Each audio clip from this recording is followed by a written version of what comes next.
స్వలింగ వివాహాలను చట్టబద్ధం చేయాలని థాయిలాండ్ నిర్ణయించింది. ఇందుకు వీలు కల్పించే చరిత్రాత్మక వివాహ సమానత్వ బిల్లుపై థాయిలాండ్ రాజు మహావజ్రాలాంకన్ తాజాగా సంతకం చేశారు. దీంతో ఆగ్నేయాసియాలో స్వలింగ సంబంధాలకు అధికారిక గుర్తింపు ఇచ్చిన తొలి దేశంగా థాయిలాండ్ నిలిచింది.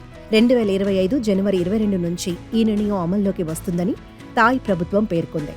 దీని ప్రకారం వివాహ చట్టంలో భార్య, భర్త వంటి పదాలకు బదులుగా ఇకపై వ్యక్తి, స్త్రీ, పురుషుడు అనే పదాలు వాడతారు.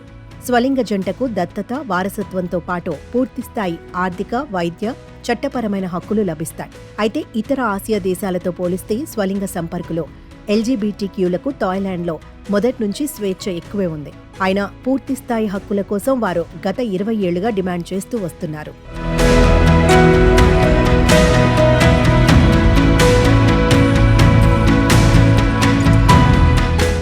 ఈ క్రమంలోనే సంబంధిత బిల్లుకు జూన్లో థాయిలాండ్ సెనెట్ ఆమోదం తెలిపింది.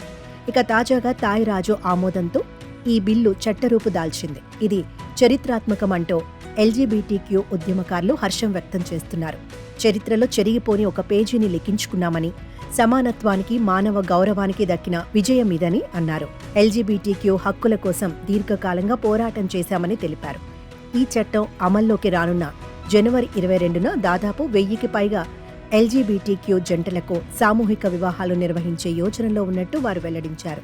అయితే తైవాన్ 2019లో తొలిసారి స్వలింగ వివాహాలకు ఆమోదం తెలిపింది. ఆ తర్వాత నేపాల్ సుప్రీంకోర్టు కూడా ఎల్జీబీటీక్యూ బంధాల చట్టబద్ధతకు అనుకూలంగా తీర్పు ఇచ్చింది. తాజాగా థాయిలాండ్ కూడా స్వలింగ వివాహాలకు చట్టబద్ధం చేయాలని నిర్ణయించింది.